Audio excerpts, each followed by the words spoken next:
அதிமுக தற்போது 2 பிரிவாக பிளவுபட்டுள்ளது. CV. Shanmugam, S. Velumani தலைமையிலான பிரிவு நாளை தாவேகாவுக்கு ஆதரவாக வாக்களிப்போம் என தெரிவித்துள்ளது. அதே வேளையில் எடப்பாடி பழனிசாமி தலைமையிலான அதிமுக எதிர்த்து வாக்களிப்போம் என்று தெரிவித்துள்ளார். பேனர்கள், கொண்டாட்டங்கள் உள்ளிட்ட எவற்றின் வாயிலாகவும் பொதுமக்களுக்கு இடையூறு ஏற்படுத்தும் வகையில் யாரேனும் நடந்து கொண்டால் அவர்கள் மீது கடுமையான நடவடிக்கை எடுக்கப்படும் என்பதை கழகத் தலைவர் அவர்களின் ஒப்புதலோடு தெரிவித்துக் கொள்கிறேன் என தாவேகா பொதுச் செயலாளர் புசி ஆனந்த் அறிக்கை வெளியிட்டுள்ளார். தமிழக சட்டசபையில் அம்மா மக்கள் முன்னேற்றக் கழகம் எம்.எல்.ஏ. எஸ். காமராஜ் முதலமைச்சர் விஜயை புகழ்ந்து பேசியதால் டிடிவி தினகரன் கட்சியில் இருந்து அவரை நீக்கியுள்ளார். அதிமுக கட்சியில் எடப்பாடி, எஸ். வேலுமணி, சி.வி. சண்முகம் என 2 அணிகள் உருவாகியுள்ள நிலையில் ஒன்றுபட்டால் உண்டு வாழ்வு என்பதை இனியாவது ஏற்றுக்கொள்ளுங்கள் என சசிகலா தெரிவித்துள்ளார்.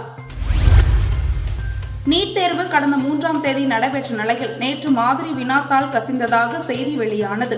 இதனால் நீட் தேர்வு ரத்து செய்யப்படுவதாக தெரிவிக்கப்பட்டுள்ளது. இந்த நிலையில் நீட்ல ஸ்கேம் இல்ல, நீட்டே ஒரு ஸ்கேம் தான் என தமிழக முன்னாள் முதல்வரும் திமுக தலைவருமான மு.க. ஸ்டாலின் தெரிவித்துள்ளார். திமுக, அதிமுக இடையே கூட்டணி பேச்சுவார்த்தை நடைபெற்றதாக செய்திகள் வெளியான நிலையில் அது வதந்தி என ஆர்.எஸ். பாரதி தெரிவித்துள்ளார். நீட் தேர்வு கடந்த 3ஆம் தேதி நடைபெற்று வந்த நிலையில் வினாத்தாள் கசிந்ததாக நேற்று செய்தி வெளியானது. இந்த நிலையில் தேர்வு ரத்து செய்யப்பட்டுள்ளதாக என்டிஏ அறிவித்துள்ளது.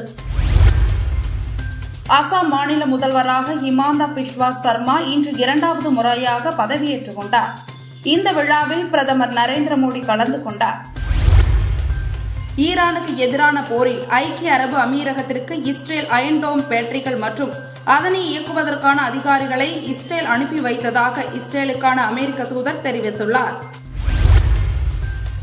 தென்னாப்பிரிக்கா வீராங்கனை ஷப்னின் இஸ்மாயில் T20 உலக கோப்பையில் விளையாடுவதற்காக ஏற்கனவே அறிவித்திருந்த ஓய்வு முடிவை திரும்பப் பெற்றுள்ளார்.